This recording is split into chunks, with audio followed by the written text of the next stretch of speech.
We're going to move on to the molding and casting part of some of the equipment and tools that we use in the tool section here. We're fortunate enough to have Terry White here, world champion taxidermist from Hopkins, Michigan. And Terry is one of the innovators in our industry as far as using a lot of these molding and casting products. The products that we use and are used throughout the industry, and Terry uses just about exclusively in his shop, are innovative polymer plastics.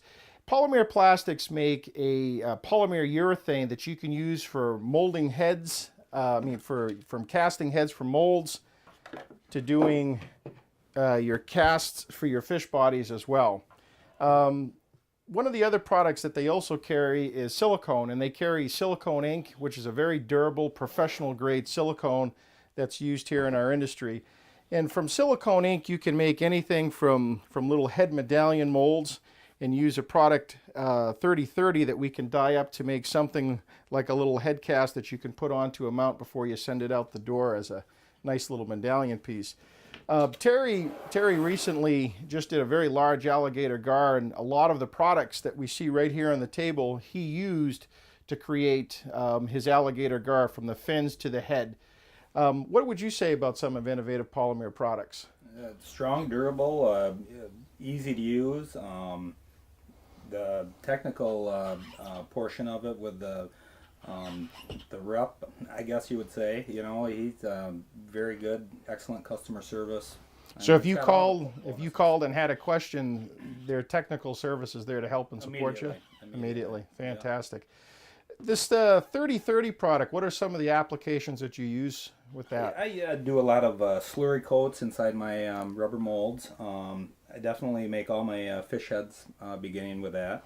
I do, if I'm doing a two-part mold with for fish, I would cover the inside of the mold of just the basic body part of it. I may use a 30-25 for the fins. There's several different things you can use for the fins, but you can use that for slapping the two sides back together and joining them as they're hardening, and then they would pry apart. So your 30-25 you'd use for the fins over the 30-30. What's the advantage of using the 30-25? It's a little more translucent. It's not completely clear, but it gives you a little more translucent. It's more like a milky look that is similar to like a real fish fin. Can you use some dyes and some different colors? Certainly. All those products take dyes very well. Innovative also sells the dyes. There's some other companies out there that sell real good dyes, and I do dye a lot of my fins to give them that fleshy tone.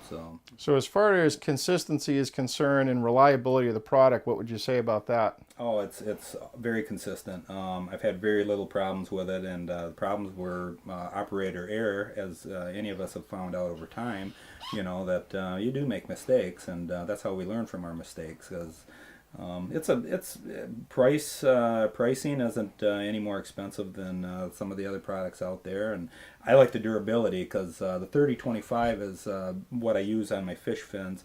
And when I heat them, I boil the fish fin, and it'll come out like a limp noodle. But the minute you put it under cold water, it will hold and retain that shape.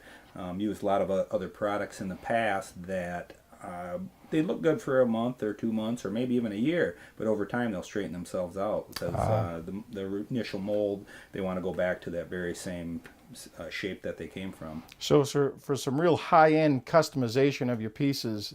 Certainly. Okay, yeah. Fantastic. Well, thanks, Terry. This is why we use innovative polymers here at Anglers Artistry, and this is why world champions like Terry White use innovative polymers as well.